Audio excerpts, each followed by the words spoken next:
Movie के शुरू होते ही हम एक स्ट्रीट शेफ गांव को देखते हैं। वो बहुत मजे मजे के खाने बनाया करता था। इसका एक छोटा सा रेस्टोरेंट है, मगर वो उसको साफ रखता है और अपने प्रोफेशन से भी बहुत प्यार करता है। लेकिन जो पास्ट में गांव के साथ हुआ वो बहुत ही बुरा था। उसके फादर ने सिर्फ इसलिए उसे एक शेफ के पास छोड़ दिया कि वो कुकिंग को सीख सके। गांव ने डिसाइड कर लिया था कि एक दिन वो बहुत बड़ा शेफ बनेगा और हर वो चीज हासिल करेगा जो वो अपने बचपन में ना कर सका। गांव के फादर एक बहुत अच्छे शेफ थे और अब तक तो वो बहुत ही कमाल शेफ बन चुके थे, एक तरह के मास्टर शेफ। लेकिन उनका बेटा यानी गांव उनसे बहुत नफरत करता था, क्योंकि उसने अपना बचपन यानी चाइल्डहुड अपने फादर के बगैर गुजारा था। वो उन्हें मिस भी किया करता था, लेकिन इससे उसके फादर को कोई फर्क ही नहीं पड़ता था। दूसरी तरफ गांव के फादर यानी वही मास्टर शेफ भी इस बात से खुश थे कि दुनिया को नहीं पता कि इनका बेटा भी है, और ये बात गांव को और सैड करती थी। अब सीन बदलता है और हम एक और फेमस, हैंडसम और यंग शेफ को देखते हैं। वो बहुत ही रिच और रॉयल फैमिलीज के लिए खाना बनाया करता था। उसका नाम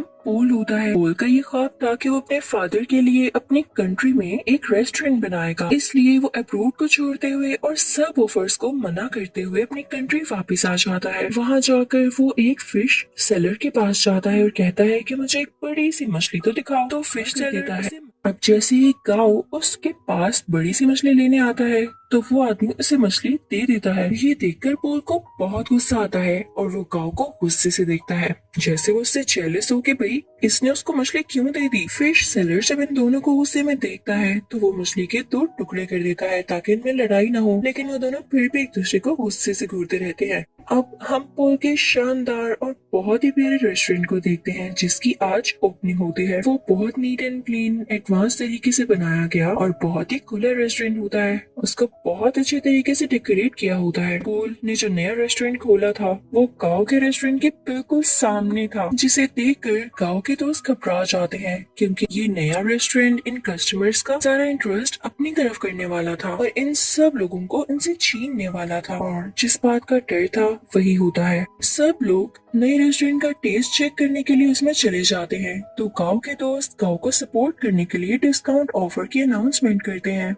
जो कस्टमर्स को वाकई में अट्रैक्ट करती है और वो फिर से गांव के रेस्टोरेंट की तरफ चल पड़ते हैं। इस बात से पोल के दोस्तों को बहुत गुस्सा आता है और वो इनसे आके गुस्से से बात करते हैं कि तुम लोगों के साथ मसला क्या है, हमारी सक्सेस तुम लोगों से देखी नहीं जा रही। फिर एट द एंड दोनों पार्टीज में डिसाइड होता है कि क्यों ना एक कंपटीशन रखा जाए और देखा जाए कि किस शेफ के हाथ में ज्यादा टेस्ट है। अब दोनों को जबरदस्ती कंपटीशन में पार्ट लेने के लिए कहा जाता है। पहले तो वो मान नहीं रहे होते, लेकिन जब एक दूसरे को देखते हैं तो पहचान लेते हैं कि इन लोगों का सामना तो उस दिन फिश स्टॉल पर हुआ था। तो ये लोग कंपटीशन के लिए रेडी हो जाते हैं। अब टेबल लग जाता है और उस पर एक बड़ी सी फिश रखी जाती है जिसको इन दोनों ने काटना था। अब सबसे पहले पोल फिश को काटता है और उसके कांटे बहुत स्मूथली और तेजी के साथ निकालने लगता है। उसका ये तरीका सबको बहुत पसंद आता है। अब वो फिश फेंकता है गांव की तरफ। गांव भी फिश को बड़े अच्छे तरीके से काटता है और उसकी स्किन जब सबको दिखाता है तो उस पर जरा सा भी फ्लैश नहीं होता,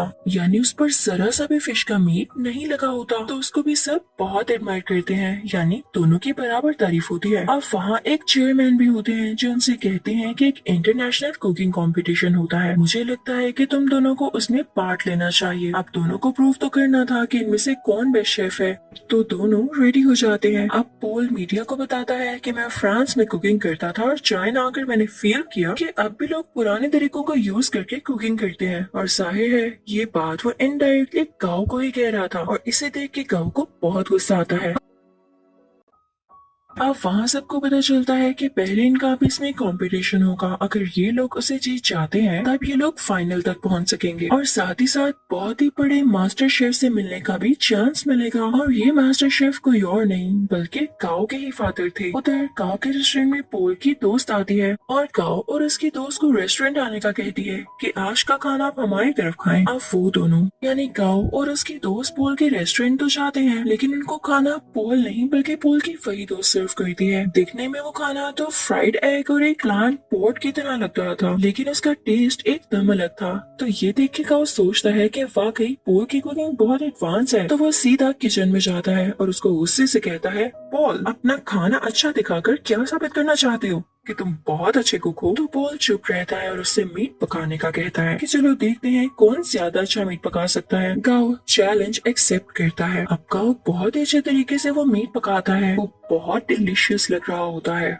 अब पोल उससे कहता है कि मैं तुम्हें सेम रेसिपी के साथ ये डिश बनाकर दिखाता हूँ। पोल शुरू करता है और सेम डिश बहुत ही कम टाइम में बना लेता है। जब गाओ उसको स्मेल करता है तो उसे अपनी डिश में और इसकी डिश में कोई फर्क नहीं लग रहा होता, तो वो समझ जाता है कि वाकई इसके पकाने का तरीका बहुत एडवांस है। वो उदास हो जाता है और वहाँ से चला जाता है। अब गाओ को कोई कहता है कि उसे उसके फादर बुला रहे हैं। गाओ अपने फादर के पास जाता है और कहता है कि अब आपने मुझे क्यों बुलाया, जबकि आप ये बात मानते ही नहीं कि मैं आपका बेटा हूँ। तो मास्टर शेफ उसे कहते हैं मैंने ऐसा इसलिए किया ताकि दुनिया ये ना कहे कि तुम मेरे बेटे हो, इसलिए तुम इंटरनेशनल कंपटीशन तक पहुँच सके, बल्कि मैं तो ये चाहता हूँ कि तुम खुद ये करो। तो गाओ कहता है डैड मुझे वैसे भी आपकी सपोर्ट की जरूरत नहीं, जब मुझे आपकी जरूरत थी तब आप मेरे पास नहीं थे। खैर मैं अब ये साबित करके दिखाऊंगा कि मैं वो हासिल कर सकता हूँ जिसकी वजह से आपने मुझे छोड़ा। अब गाओ यहाँ से चला जाता है क्योंकि उसे अपने डैड के किसी भी बात पर यकीन नहीं होता। अब next day international cooking competition होता है। सब प्रिपरेशन की जा चुकी होती हैं। कॉम्पिटेंट्स यानी पोल और गाओ भी रेडी होते हैं। टाइम स्टार्ट होता है।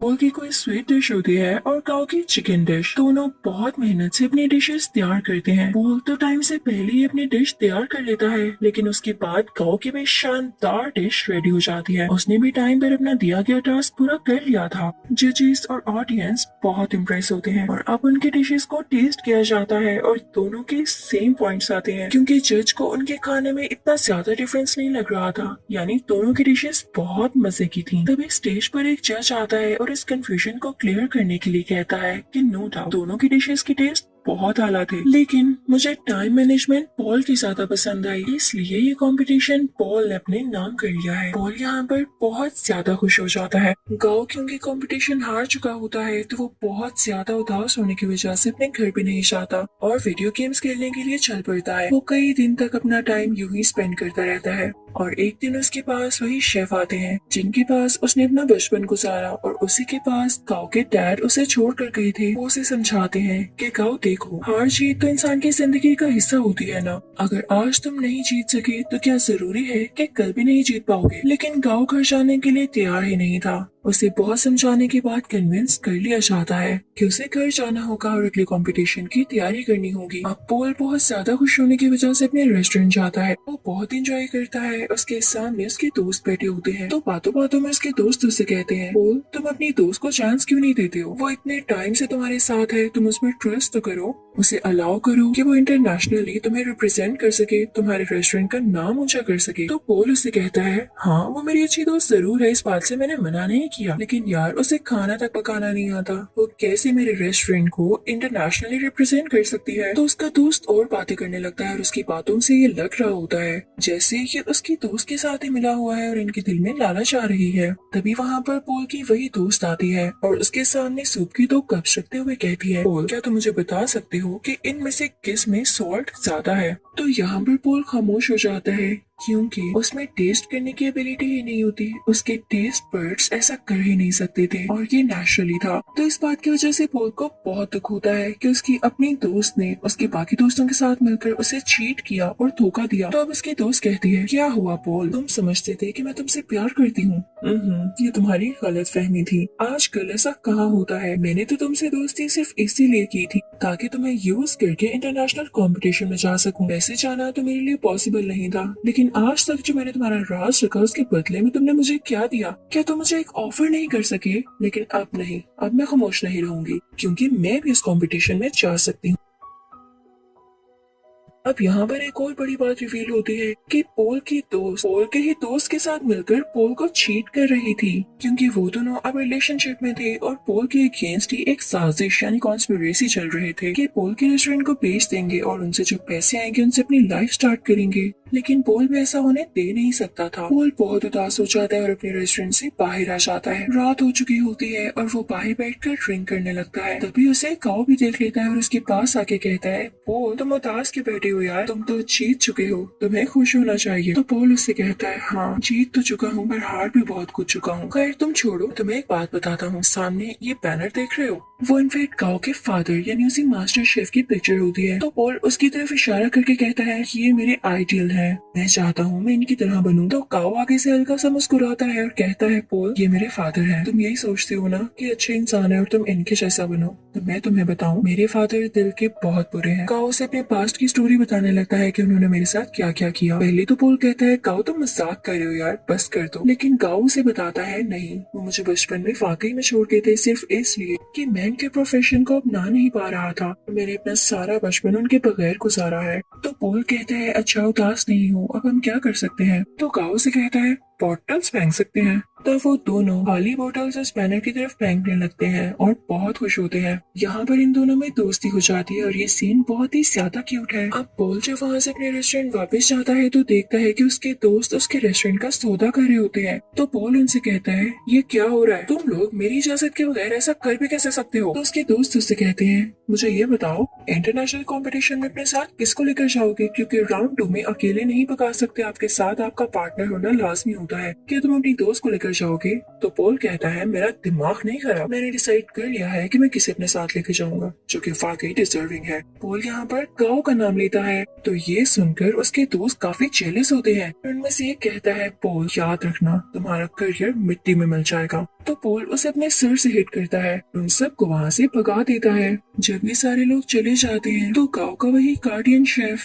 पॉल से कहता है पॉल वाकई तुमने ये सोचा है कि तुम काओ को अपने साथ लेकर जाओगे। तो पॉल कहता है हाँ क्यों नहीं, और साथ ही वो गाओ के शोल्डर पर पैट करता है और कहता है हाँ ये डिजर्विंग है। सब बहुत खुश होते हैं। अब यहाँ पे कंपटीशन की तैयारियां शुरू हो जाती हैं। दोनों में ये डिसाइड होता है कि पॉल काओ को अपने नए तरीके सिखाएगा जबकि काओ पॉल को अपने पुराने तरीके जिस तरह से वो कुकिंग करता है। काओ पॉल से कहता है तुम परेशान मत होना, अगर तुम्हारे टेस्ट बड्स काम नहीं करते मैं तुम्हारा टेस्ट वापस लाने में तुम्हारी मदद करूंगा। वो उसे समझाता रहता है कि इस तरह करो।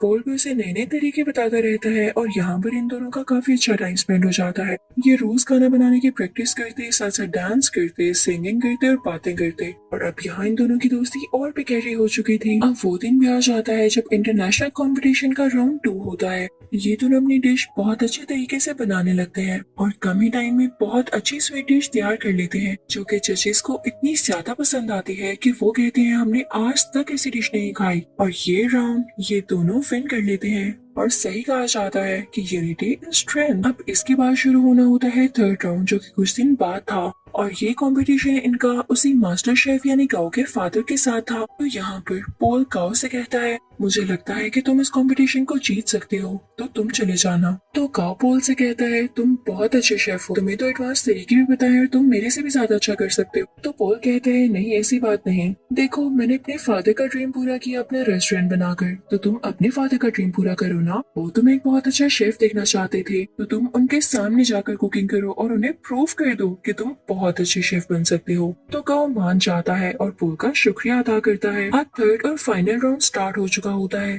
दूसरी तरफ मास्टर शेफ भी अपनी डिश बनाने लगता है। अब काओ भी शुरू हो जाता है, लेकिन शुरू होने से पहले ही उसे अपने बचपन की कुछ यादें आने लगती हैं जहाँ पर उसके फादर उसे छोड़ गए थे और उसे काफी बच्चे बुली किया करते थे। वो उन्हीं यादों में खो जाता है। उसके फादर आकर उसके मुंह पे पानी गिराते हैं और कहते हैं अपना काम शुरू करो। तो अब यहाँ पर काओ कुछ बनाना शुरू करता है। दूसरी तरफ काओ के फादर यानी वही मास्टर शेफ बहुत ही ज्यादा प्यारी स्वीट डिश बनाते हैं, जैसे फायर लगी हो और उसमें से एक फूल निकल रहा हो। उस फूल का बहुत ही आला टेस्ट होता है, जजेस को ये बहुत ज्यादा पसंद आता है। और जब काओ की बारी होती है कि वो अपनी डिश दिखाएगी उसने क्या बनाया है, तो वो एक बाउल में नूडल्स बनाकर सीधा अपने फादर के पास जाता और उनको वो प्रेजेंट करता है। मास्टर शेफ उसे टेस्ट करते हैं तो वो नूडल्स उन्हें बहुत अच्छे लगते हैं और ये वही नूडल्स होते हैं जिनकी वजह से काओ को उसके फादर से डांट पड़ी थी कि तुम तो नूडल्स तक नहीं बना सकते। और आज काओ ने इतने मजे के नूडल्स बनाए थे कि उसके फादर उसे खाना ही नहीं छोड़ते और नूडल्स को वाइल्डली खाने लगते हैं। वो अपने बेटे को रोक के कहते हैं शाबाश बेटा, तुमने